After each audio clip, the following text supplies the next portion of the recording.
Good morning friends. आज हम आपके बीच फिर से एक बार लाइट चैप्टर का लॉन्ग क्वेश्चंस को डील करने के लिए आए हैं। हम लाइट में जो इम्पोर्टेंट क्वेश्चंस थे 10 से 11 आपको इम्पोर्टेंट क्वेश्चंस है, हम उसको 1 to 1 आपको सॉल्व करेंगे, ठीक है।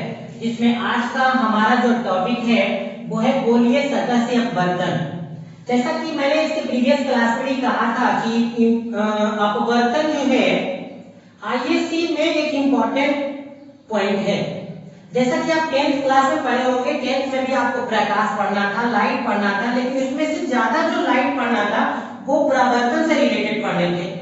हमने इसके प्रीवियस वीडियो में कहा भी था कि भैया आपको सेकेंड ईयर में अगर आपको लाइट चैप्टर पे पकड़ बनानी है तो आप अपवर्तन को अच्छा से समझ लीजिए।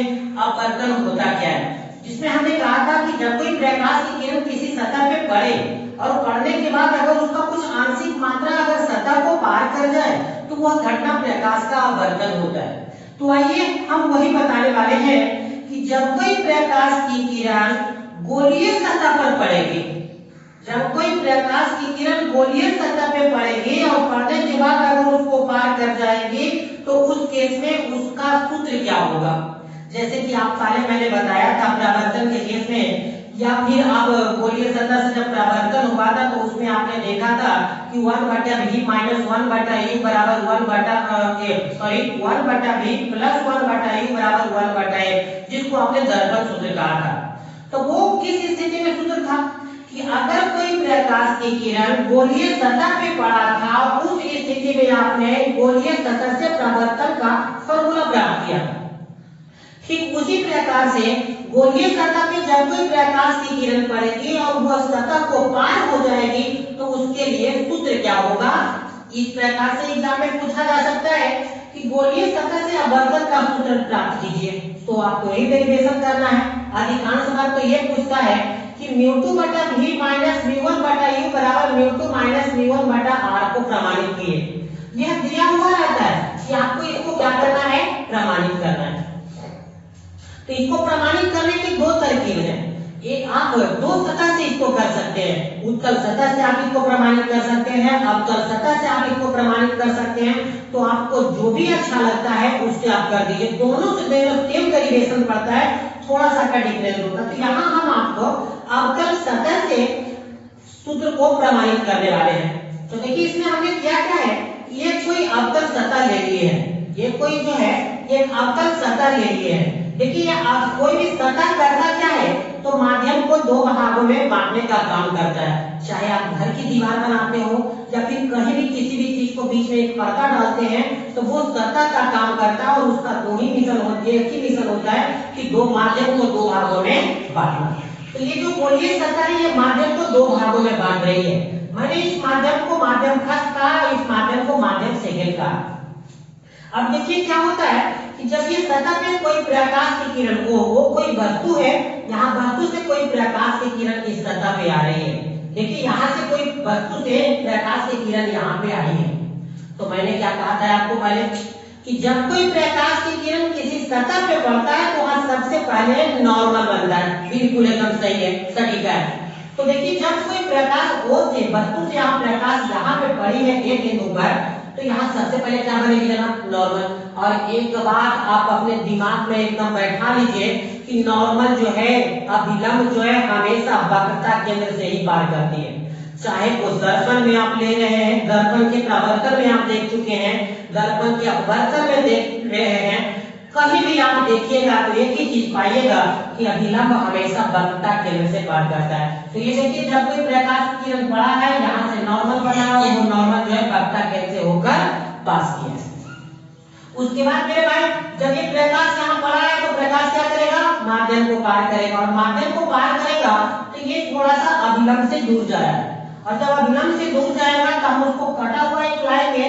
तो यहाँ से देख लीजिए ये जो है आई से जो क्रॉस कर रहा है ये आपका प्रतिबिंब बन रहा है। हम मान लेते हैं कि वस्तु से जो प्रकाश गया था वो अल्फा कोण बना रही है, प्रतिबिंब जो है बीटा कोण बना रही है, और वक्रता केंद्र से जो कोण है वो थीटा है। हमने इसके प्रीवियस में कहा है कि आपतित प्रकाश, ये जो वस्तु से जो प्रकाश गई है ये कौन सी प्रकाश है, आपतित प्रकाश है। ये जो देखिए आपतित प्रकाश है, और आपतित प्रकाश और अभिलंब के बीच के कोण, ये जो ब्लैक वाला आपको दिख रहा है वो अभिलंब है, और आपतित और अभिलंब के अगर हम बीच के कोण को हम देख रहे हैं तो वो आपका है आपतन कोण, जिसको मैं आई से सूचित करता हूँ। ठीक है, हर स्थिति में आई से ही सूचित किया जाता है, जिसको ब्लैक रंग से यहाँ लिखा हुआ है आई। अब बात होती है कि जब वो प्रकाश लौटी है, दैट मींस अपवर्तित प्रकाश है, और अगर वो अपवर्तित प्रकाश है तो उसका विलंब से जो कोण बनेगा वो अपवर्तक कोण होगा, जिसको यहाँ एंगल आर से सूचित किया गया है। आप देख सकते हैं यहाँ ब्लैक से यहाँ तक का जो कोण है वे आपका कोण आर है। ठीक है, अब हम करते क्या है पूरे फिगर में, जब पूरे फिगर को डील करना है तो सबसे पहला मैटर उठता है कि मैं क्या करूं, मैं क्या करूं। अक्सर आप लोग एक चीज देखते होंगे कि बच्चे लोगों का डेरिवेशन एक प्रॉब्लम होता है। तो डेरिवेशन प्रॉब्लम क्यों होता है? क्योंकि आप वहां डेरिवेशन को याद कर जाते हैं। मेरे भाई नहीं, एक एक कारण जानिए कि आखिर ऐसा क्यों हुआ है। जैसा मैंने बताया है, आप देखिए गोली अवतल सतह से प्रूव करने वाले हैं, प्रकाश की किरण पड़ी है। जब प्रकाश की किरण पड़ी है, यही नहीं कहीं पर भी जब सतह पे प्रकाश की किरण पड़ेगी तो वहां सबसे पहले नॉर्मल बनेगी। नॉर्मल बनाए और ये नियम होता है कि अगर नॉर्मल बनती है तो वो हमेशा वक्ता केंद्र से क्रॉस करती है, वक्ता केंद्र से क्रॉस की है।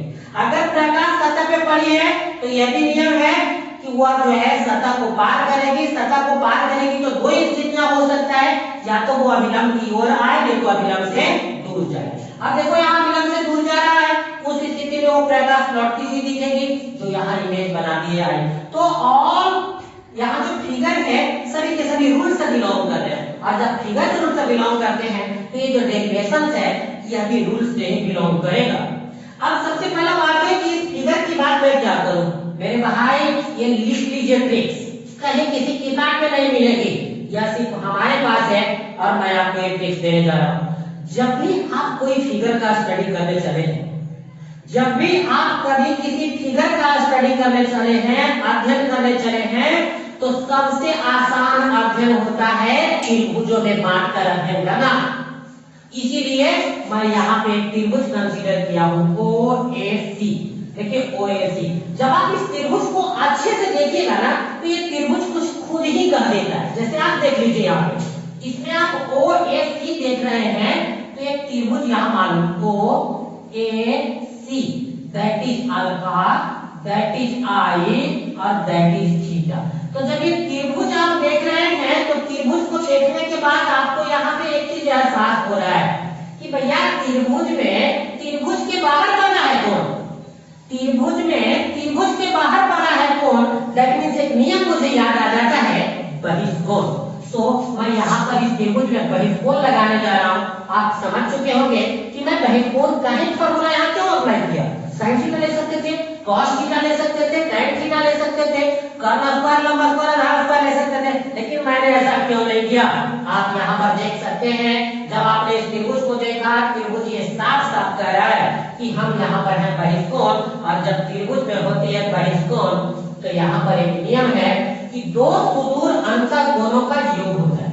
यहाँ पर देख लीजिए इस त्रिभुज में बहिष्कोण क्या है, जो OAC त्रिभुज है इसमें बहिष्कोण थीटा है, तो थीटा बराबर दो सुदूर अंतर कोण, माने वहां उस कोण से दूर, तो इस थीटा से दूर कौन है अल्फा और आई, यानी कि थीटा बराबर क्या हो गया अल्फा प्लस आई, सो आई बराबर क्या होगा अल्फा माइनस थीटा।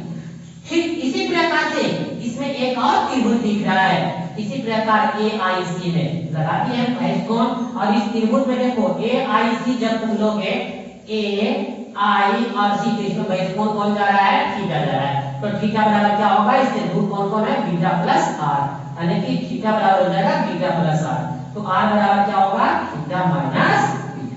तो यहाँ पर आपने एंगल निकाल लिया है। अब आप सोच रहे होंगे कि आपका मिशन क्या था सर, आपने I और R को निकालने पे छोड़ क्यों दिया।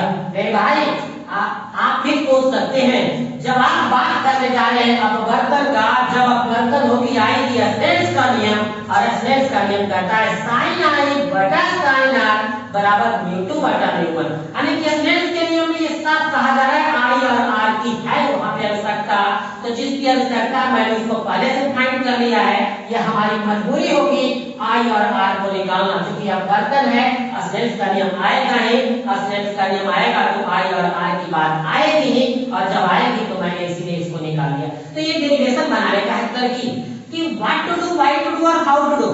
आप किसी को कैसे करें, क्यों करें और क्या करें, तीन चीजें आपको सोचनी होगी, तब आपका डेरिवेशन मस्त हो जाएगा। ऐसे ही नहीं, यहाँ से रिसर्च सेंटर तक गए हैं, हम एक एक डेरिवेशन पे सोचते हैं और बच्चे के बीच में अपने बात को रखने का प्रयास करते हैं कि हम बच्चे को एक ही चीज कहा करते हैं, भैया रटो मत, कंसेप्ट देखो। चलिए आते हैं बिंदु ए पर। जब आप इस बिंदु ए पर देखोगे, कोई पूछेगा भैया किसी से कि ए पर क्या हुआ है जी, कोई भी कह देगा प्रकाश का अपवर्तन हुआ है। आप पूछ रहे होंगे कैसे, तो देखिए प्रकाश पड़े है और पड़ने के बाद पार कर गई है। क्या मैंने कहा था इससे पहले कि जब कोई सतह पे प्रकाश की किरण पड़े और वहां से पार हो जाए तो कौन सी घटना घटती है, अपवर्तन। तो यहाँ पे देखिए बिंदु ए पर प्रकाश का अपवर्तन, स्नेल का नियम लगेगा। स्नेल का नियम ये है, क्रॉस मल्टीप्लिकेशन कर दी है यहाँ पे हम, तो आ गया न्यूमन साइन आई बराबर न्यू साइन आर। अब एक बहुत बड़ा ट्विस्टिंग आने जा रही है कि हम किसी भी स्थिति में आई और आर को बहुत बहुत छोटा क्यों कंसीडर कर लेते हैं। तो अभी तक जो विज्ञान आप देख रहे हो, इसमें कुछ वैसी चीजें हैं जो रिसर्च होकर नहीं आई है।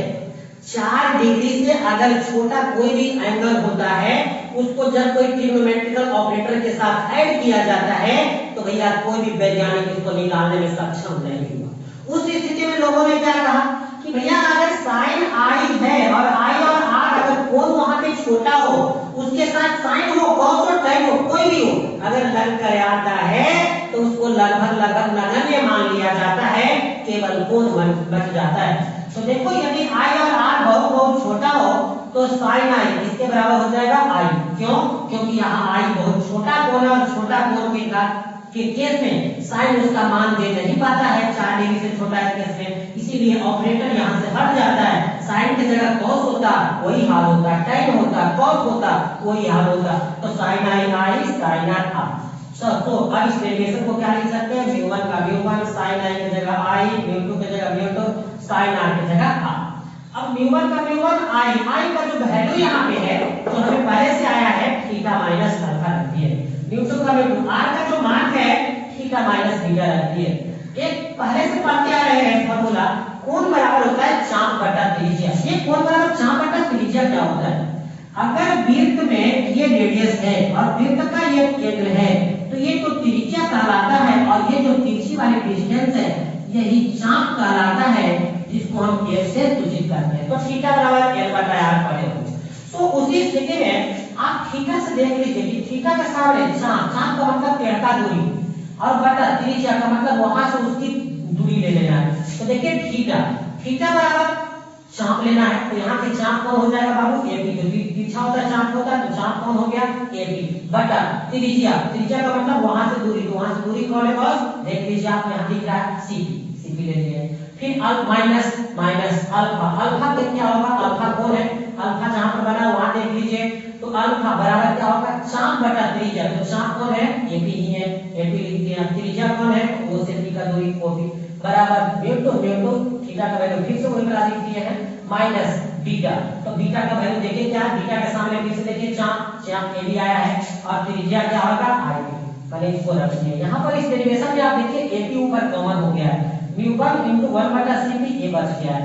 आप एक चीज पहले भी आप जान चुके होंगे कि ध्रुव से आपका वक्रता केंद्र के बीच की दूरी r होता है, यहाँ से प्रतिबिंब की दूरी v होता है, यहाँ से वस्तु की दूरी u होता है, और इधर जाने में सारी दूरी जो नेगेटिव होती है। क्योंकि साइन कन्वेंशन इसके प्रीवियस वीडियो में हम कर चुके हैं कि प्रकाश की दिशा में माने इधर की ओर अगर दूरी मापी जाती है तो वो दूरी पॉजिटिव होती है, लेकिन ये दूरी इधर की ओर मापी नहीं जा रही है। दूरी देखिए यहाँ से वक्रता केंद्र तक जाना है तो किधर आना पड़ेगा, इधर आना पड़ेगा, और जब इधर आएगा तो दूरी कौन सी में होगी, आपका माइनस में होगी।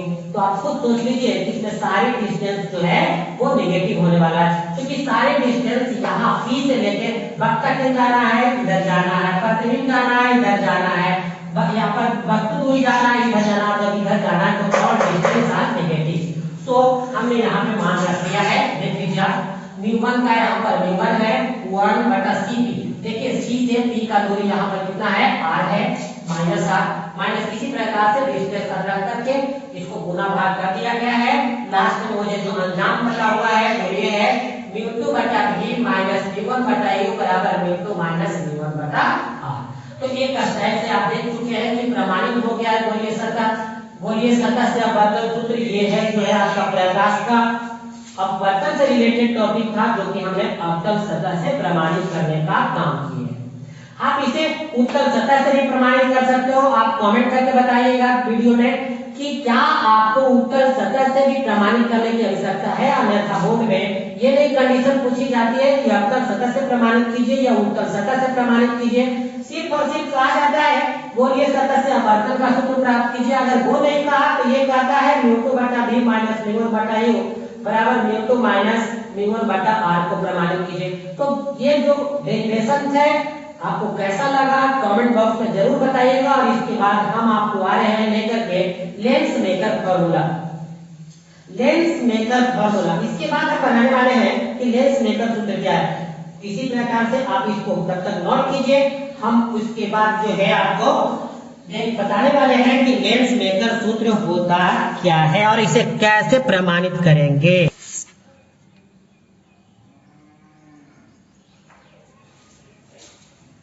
चलिए आपको लेंस मेकर सूत्र को प्रमाणित करते हैं कि लेंस मेकर सूत्र होता क्या है। इसके शब्द से ही इसका आंसर आपको निकल के आ जाता है कि लेंस मेकर सूत्र है क्या। तो लेंस मेकर का मतलब होता है मेकर माने बनाना, लेंस को बनाने वाला सूत्र। तो जब आप लेंस बनाएंगे आप इस प्रकार का, तो आप देखिए जब लेंस आप बना रहे हैं तो आंख को कितने बार आप ड्रॉ कर रहे हैं, 1 और 2। यानी कि जब लेंस को बना रहे हैं तो लेंस को बनाने के लिए कितने सतह का जरूरत पड़ रहा है, 2 सतह का जरूरत पड़ रहा है, एक सतह और दूसरा सतह। ठीक है, तो इसी के लिए हम आपको यहाँ देखिए लेंस बनाए हैं। इधर का अपवर्तनांक आपका μ1 है और लेंस का अपवर्तनांक जो है μ2 है। क्योंकि लेंस का परिभाषा है, लेंस कहते किसे हैं, तो लेंस एक पारदर्शी पदार्थ होता है जिसका अपवर्तनांक हवा के अपवर्तनांक से क्या होता है, भिन्न होता है। और उसमें कम से कम एक सतह को जो है वक्र होना चाहिए, तो हम उसे क्या कहते हैं, लेंस कहते हैं। ठीक है, तो ये लेंस है। तो देखिए लेंस में इसमें दोनों के दोनों सतह वक्र है और इसमें है क्या कि लेंस का अपवर्तनांक μ2 मैंने कंसीडर किया है और इसको जिस माध्यम में रखा गया उसका अपवर्तनांक आपका μ1 है। ठीक है, तो चलिए यहाँ पे देखते हैं कि किस प्रकार से किया गया इसके डेरिवेशन को। एग्जाम में पूछता क्या है, लेंस मेकर सूत्र को स्थापित करें। पहला क्वेश्चन हो सकता है, दूसरा हो सकता है 1/1 बराबर μ माइनस 1/r1 माइनस 1/r2 को प्रमाणित करें। देखिए बाबू ये लेंस है, जब कोई प्रकाश पड़ा है तो जैसे ये फर्स्ट सतह पे पड़ेगा तो इसके कारण जो इसका इमेज बना है वो यहाँ पे बना है, इसको बोलते हैं फर्स्ट इमेज। क्योंकि लेंस में एक सतह जो ऐसा होगा, देखिएगा उसके लिए कुछ दूसरा नियम आता है।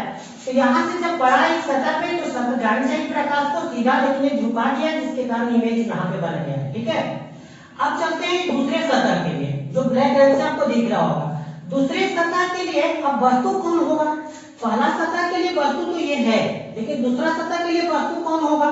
तो एक बात आपको हमेशा कंसीडर करना है, जैसे आप इसको इधर झांक दीजिए तो बताइए खुद ही आप कुछ सोचोगे कि ये दूसरा जो सतह है आपका जो ब्लैक रंग से दिख रहा है, इसके लिए वस्तु कहाँ आएगा, वस्तु तो इधर का जो झांक चुका है। तो इस दूसरे सतह के लिए ये जो प्रतिबिंब है पहला सतह का जो प्रतिबिंब है वही दूसरा सतह का क्या किसका काम कर जाता है, बिंब का काम कर जाता है। तो एक बात हमेशा ध्यान दीजिएगा कि जब सतह ध्रुव के लिए आप काम करना प्रारंभ कीजिएगा तो पहला सतह का जो ये आपका क्या है इमेज है, वही दूसरा के लिए ऑब्जेक्ट का काम करेगा, माने वस्तु का काम करेगा। ठीक है, बाकी सभी डिस्टेंस आपको दिख रहा होगा। ओके, आइए आगे आइए हम डेरिवेशन को देखते हैं। हम चलते हैं सतह फर्स्ट के लिए। ये जो ब्लू लाइन से ये जो लेंस का एक भाग दिख रहा है सतह फर्स्ट, इसके लिए। अब सतह फर्स्ट के लिए आप खुद देखो, ये जी सतह कैसा है, गोलीय है। सतह कैसा है, गोलीय है। और गोलीय सतह पे प्रकाश पड़ के पार हो रहा है, इसका मतलब गोलीय सतह से अपवर्तन हो रहा है। गोलीय शब्द क्यों आया, क्योंकि ये गोल है। दूसरा अपवर्तन यहाँ क्यों, क्योंकि यहाँ पर पड़ने के बाद प्रकाश पार किया है, इसका मतलब गोलीय सतह से यहाँ अपवर्तन हो रहा है सतह 1 के लिए। तो सतह 1 के लिए गोलीय सतह से अपवर्तन। और इसके प्रीवियस वीडियो में हम बता चुके हैं कि गोलीय सतह से जब अपवर्तन होता है तो वहां पे एक फॉर्मूला होता है μ2/v माइनस μ1/, देखिए आपको मैं फॉर्मूला लिखकर यहाँ आपको बताता हूँ। μ2/v माइनस μ1/u बराबर μ2 माइनस μ1/r। ये आपको मैं अभी प्रूव किया हूँ। ठीक है, अब इसके लिए चलिए सतह 1 के लिए μ2 का तो μ2 होगा बस, बटा भी का मतलब प्रतिबिंब। तो फर्स्ट सतह का प्रतिबिंब कहाँ बना है, आई डैश पर बना, और आई डैश का दूरी कितना कंसीडर मैंने किया है, भी डैश।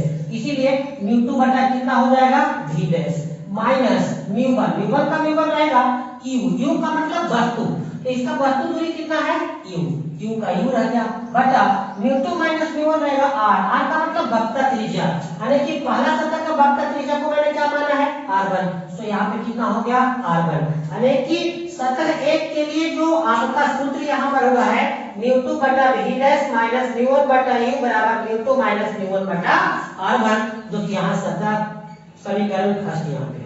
उसी प्रकार से हम सतह 2 के लिए करेंगे, सतह 2 जो ब्लैक रंग से दिख रहा है इसके लिए करेंगे, देखते हैं क्या होता है। तो सतह 2 के लिए देखिए फिर से एक बार हम फार्मूला को यहाँ कंटिन्यू करने जा रहे हैं, μ2 बटा v का मतलब प्रतिबिंब, तो दूसरा सतह के कारण प्रतिबिंब कहाँ है, ये ब्लैक आई है, क्योंकि ये तो वस्तु बन गया ना दूसरा सतह के लिए, तो ये प्रतिबिंब है, और यहाँ से ये दूरी आप देख सकते हैं v है, इसलिए μ2 बटा v है, माइनस μ1 बटा u क्या है, तो u का मतलब वस्तु दूरी, तो वस्तु दूरी क्या बोले थे कि पहला का प्रतिबिंब भी बन जाएगा वस्तु दूरी, तो पहला का प्रतिबिंब कौन है, v डैश, यानी कि इसके जगह पे यहाँ पे हो जाएगा आपका v डैश बराबर μ2 माइनस μ1 बटा r1 की जगह पे r2। एक और बात जो कि इंपॉर्टेंट है वहां पे भैया, इधर से ये 1 है, जब इधर से काउंट करोगे तो 1 कौन हो जाएगा, ये 2, दैट मींस यहाँ पे एक सिंपल चेंजिंग करनी है आपको, 1 को 2 कर दीजिए और 2 को 1 कर दीजिए, तो μ2 μ1 μ1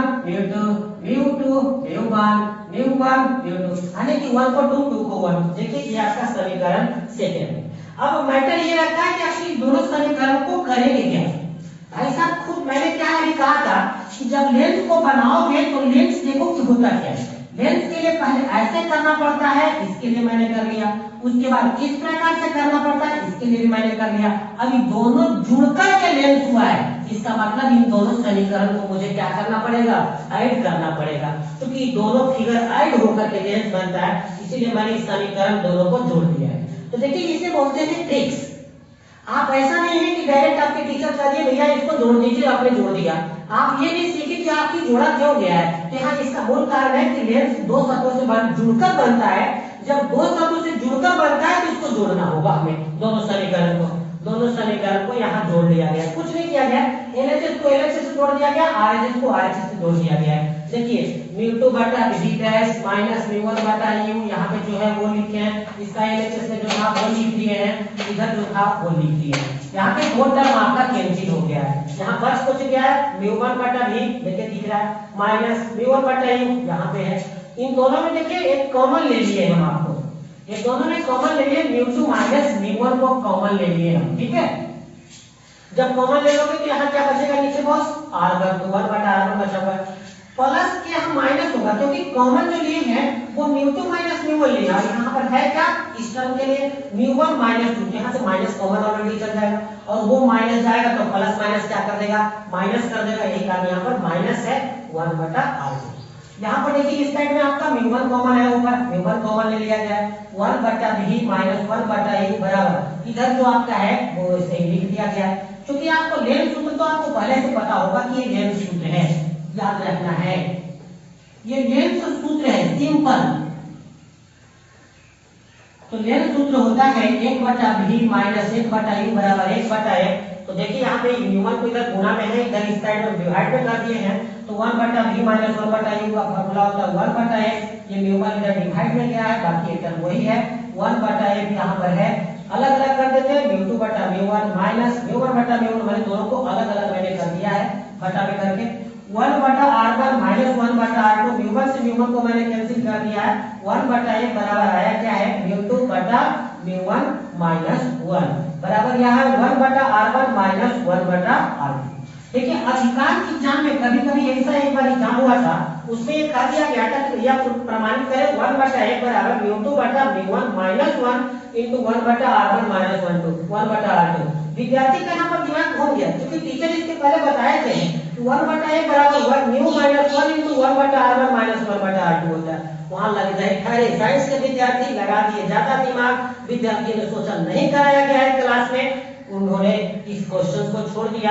आपको ऐसा नहीं करना है, आपको यहाँ करना क्या है, ये सेम चीजें हैं, न्यू का वैल्यू ही μ2 बटा μ1 होता है, इसके केस में। तो आप याद रखोगे कि लेंस मेकर की स्थिति में μ2 बटा μ1 जो होता है वो म्यू होता है। तो देखिए μ2 बटा μ1 को मैं यहाँ पे म्यू कंसीडर करना है -1 ये लेंस मेकर सूत्र है। जहां भी लेंस बनाने की बात होगी, चाहे लेंस को काटने की बात हो, लेंस को जोड़ने की बात हो, लेंस को पानी में डुबाने की बात हो, वो सभी जगह जहां पे लेंस की बारे में आएगी कोई भी टॉपिक, तो वहां पे ये लेंस मेकर सूत्र काम आएगा 1 बटा a बराबर 1 म्यू माइनस 1 बटा r1 माइनस 1 बटा r2।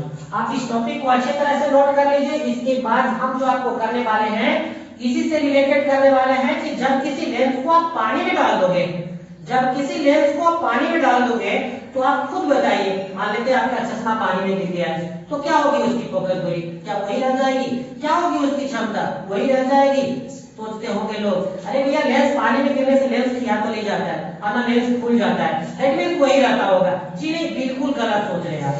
लेंस को जब आप पानी में आप गिराएंगे, पानी में डाल देंगे, तो उसकी फोकस दूरी 4 गुनी हो जाती है और उसकी क्षमता जो है 1/4 हो जाती है। यानी कि जिसका काम करने का क्षमता था वो 4 से बाहर और फोकस दूरी 4 से गुना। ये बात को हम करेंगे अभी प्रमाणित इसके आगे, तब तक आप इसको नोट कर लीजिए अच्छी तरह से। इसमें आपको देखना यही है कि लेंस मेकर, मेकर का मतलब होता है बनाना।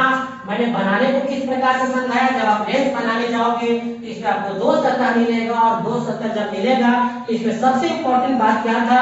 इसमें सबसे इंपॉर्टेंट बात यह था कि पहला सतह के लिए जो इमेज होता है, पहला सतह के लिए जो इमेज होता है वही दूसरा सतह के लिए ऑब्जेक्ट बन जाता है।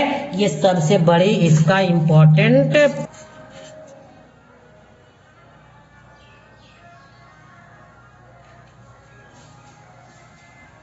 वही। इसके बाद हम बताने वाले हैं, जैसा कि हम अभी बताए थे कि इसके बाद मुझे बताना है कि यदि कोई लेंस को आप जल में डुबा दोगे तो उसकी फोकस दूरी 4 गुनी हो जाती है, जबकि क्षमता 1/4 हो जाता है। क्यों? तो भैया आपसे मैं एक ही चीज पूछ रहा हूं कि लेंस को जल में डुबाने से पहले लेंस कहाँ होगा? हवा में होगा। तो हम अभी मान लेते हैं कि यदि लेंस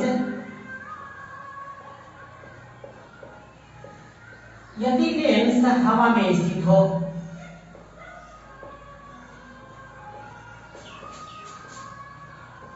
यदि लेंस हवा में स्थित हो, देखिए ये कोई लेंस है, इस लेंस को के अगल बगल में जो माध्यम है वो हवा है। ये लेंस है, लेंस के अगल बगल का जो माध्यम है वो हवा है। यहाँ से कोई प्रकाश आपको आई होगी, इस लेंस पे पड़ करके इसमें इंटर की होगी। हवा है तो यहाँ पे हमको समझना पड़ेगा भैया कैसे करना है। तो जिस माध्यम से आती है प्रकाश वो माध्यम 1 कहलाती है और जिसमें जाती है वो माध्यम 2 कहलाती है। तो यहाँ ये है लेंस। लेंस किसका बना होता है? तो कांच का बना होता है।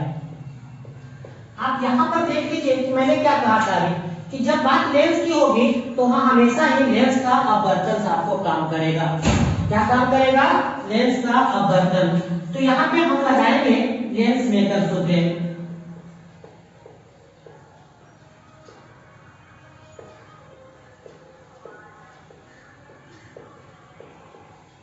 तो लेंस मेकर सूत्र होता क्या है? 1/f बराबर होता है म्यू माइनस 1 इंटू 1 बटा r1 माइनस 1 बटा r2, जो अभी प्रमाणित किया। आप देख लीजिए यहाँ पे कि 1/f का मतलब फोकस दूरी, तो यहाँ फोकस दूरी कहाँ आएगी? हवा में है, तो इसको हम दूषित कर देते हैं f से बराबर म्यू का वैल्यू अभी हम आपको बताए थे कि μ2 बटा क्या होता है? μ1 माइनस 1 इंटू 1 बटा r1 माइनस 1 बटा r2। मेरे भाई आपसे मैं यहाँ बात करने वाला हूँ कि 1/fa बराबर μ2 का मान कितना होगा? तो μ2 माने दूसरा माध्यम का अपवर्तनांक। μ2 का मतलब दू का मतलब दूसरा माध्यम और म्यू का मतलब अपवर्तनांक। तो कांच का अपवर्तनांक कितना आ सकता है? याद है आपको? 3/2। हवा का अपवर्तनांक कितना? μ1 1 का मतलब 1 माध्यम का अपवर्तनांक, हवा का मतलब 1 माइनस 1 इंटू 1 बटा r1 माइनस 1 बटा r2। क्योंकि देखो आप जब किसी लेंस को डालोगे, चाहे वो हवा में रहे या जल में रहे, तो उस लेंस का आपका कुछ ऐसा नहीं होगा कि लेंस गल जाएगा या फूल जाएगा जिससे उसकी रेडियस ऑफ कर्वेचर प्रभावित होगी। तो जो उसकी रेडियस ऑफ कर्वेचर होगी वही रहेगी। तो यहाँ पे देखो 1/r1 माइनस 1/r2 के साथ मैंने कुछ नहीं किया है। सो 1/f बराबर कितना होगा, तो 3/2 में से 1 जाएगा तो यहाँ बचेगा 1/2 into 1/r1 minus 1/r2। That equation is first. अब हम करते क्या है कि अब इस लेंस को हम कहाँ डाल देने वाले हैं, जल में डालने वाले हैं। देखते हैं जल में डालने के बाद क्या होगा। ठीक है, तो यदि लेंस को जल में डाला जाए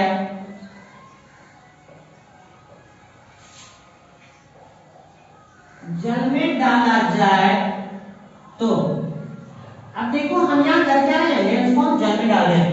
ठीक है, तो लेंस को जल में डालेंगे तो क्या स्थिति होगी ये देख लीजिए। लेंस में का सूत्र 1/f बराबर होता है μ2 बटा μ1 minus 1 into 1/r1 minus 1/r2। ये लेंस में का सूत्र है। अब 1/f, f का मतलब fw लिख देते हैं, जिससे ये पता चल जाएगा कि यह उस स्थिति में जब किसी लेंस को जल में डाला गया है। आप देखो ये कोई लेंस है, लेंस को यहाँ जो डाला गया है वो जल में डाला गया है। लेंस पूरी तरह से जल में है। अब मेरे भाई खुद सोचो कि जब लेंस जल में है तो प्रकाश आएगी कहां से, इस लेंस को जल से आएगी, यानी कि ये बाहर वाला माध्यम 1 और ये माध्यम क्या है आपका 2। ठीक है, तो इस स्थिति में आपको यहाँ कंसीडर क्या करना है, μ2 मतलब दूसरा माध्यम कांच है तो 3/2 μ1 क्या बोलेंगे जिससे आती है 1 ये बाहर जो है जल है, जल में डाला गया है तो बाहर आपका ये जल है और जल का परिमाण होता है 4/3 माइनस 1 इंटू 1/r1 माइनस 1/, चूंकि यहाँ जल में डालने से भी ये चेंज नहीं हो रहा है क्योंकि लेंस गलेगा और खुलेगा नहीं, इसीलिए वो रेडियस ऑफ कर्वेचर आपका यहाँ भी सेम है। तो 1/fw बराबर होगा 3 या 9/r minus 1 into 1/r1 minus 1/r2। सो आप यहाँ पर देख लीजिए क्या लिख सकते हैं, 1/fw बराबर हो जाएगा 1/r into 1/r1 minus 1/r2। That equation is same. अब दोनों समीकरण को डिवाइड कर देते हैं। अब इसका यूज इसके पहले वाले वीडियो में जो आप कहे थे कि दोनों लेंस को जोड़ देना, दोनों समीकरण को जोड़ देना है, आपने इसलिए जोड़ा था क्योंकि वहां पे देखे थे कि लेंस दोनों से जुड़कर ही बना है। यहाँ पर बताइए आप कि दोनों को क्या करने वाले हैं। तो यह एक नियम है, यदि दो समीकरण में कुछ मिलता है, कुछ इक्विवेलेंट नजर आता है तो उसको बाहर दिया जाता है समीकरण को। ठीक है, डिवाइड दे दीजिए, आपका सब काम वहां से क्लियर हो जाएगा। तो हम यहाँ पर करते हैं समीकरण फर्स्ट डिवाइडेड बाय समीकरण सेकंड, माने दोनों समीकरण को भाग देने वाले हैं। तो इधर समीकरण जो है 1/fa है और ये है 1/fw। 1/fa का जो मान है मैं उसके मान को लिख देता हूँ ऊपर 1/2 इंटू 1/r1 माइनस 1/r2 और यहाँ पे w क्या है 1/8 इंटू 1/r1 माइनस 1/r2। ये दोनों टर्म सेम है, एक से एक चला गया 4 गुना 8, नीचे बच गया 4। ये आपका ऊपर आ जाएगा तो क्या होगा, देख लीजिए ऊपर आएगा तो क्या होगा, fw और ऊपर चला जाने वाला है तो fw बटा नीचे आ जाएगा fa बराबर इधर क्या बचा बॉस 1/4, नीचे 4 है तो ये 4 ऊपर चला जाएगा। तो आप बताइए कि fw बराबर हुआ क्या है 4 इंटू fa। एक बात तो यहाँ से प्रमाणित होकर आ गया है, जो यहाँ पर कहा गया था कि जब कोई लेंस को जल में डुबाया जाता है तो इसकी फोकस दूरी कितनी गुनी हो जाती है, 4 गुनी हो जाती है। देख लीजिए जल में फोकस दूरी क्या है आपका, जल में फोकस दूरी ये क्या है, हवा में फोकस दूरी, यह हवा में आपका है फोकस दूरी है। तो जल में जो फोकस दूरी वो हवा में फोकस दूरी की कितनी गुनी हो गई है, 4 गुनी। ये प्रमाणित हो गया। अब बात बनती है कि क्षमता प्रमाणित करना है। तो ये देखिए आपको पहले भी बता चुके हैं कि क्षमता P बराबर क्या फॉर्मूला होता है 1 1/f होता है। हम यहाँ बात करने वाले हैं जल में क्षमता। तो जल में जब क्षमता आप निकालोगे तो इसको Pw से नीचे सूचित करेंगे और Pw बराबर होगा 1/fw। अब यहाँ पे मान देखिए रख लेते हैं, तो Pw बराबर क्या आएगा 1/fw का मान कितना मिला 4 × fa, ऊपर वाले वैल्यू को रख दिए हैं। तो यहाँ देखो Pw बराबर लिख सकते हैं 1/4 × 1/fa। तो आप देख लीजिए कि Pw बराबर क्या होगा 1/4 × 1/fa को लिख सकते हैं Pa, माने power of lens in air. तो यहाँ से क्या समझ में आया कि जल में जो क्षमता होती है, Pw का मतलब होता है जल में लेंस की क्षमता, जल में लेंस की क्षमता, और यहाँ पर Pa क्या है हवा में लेंस की क्षमता।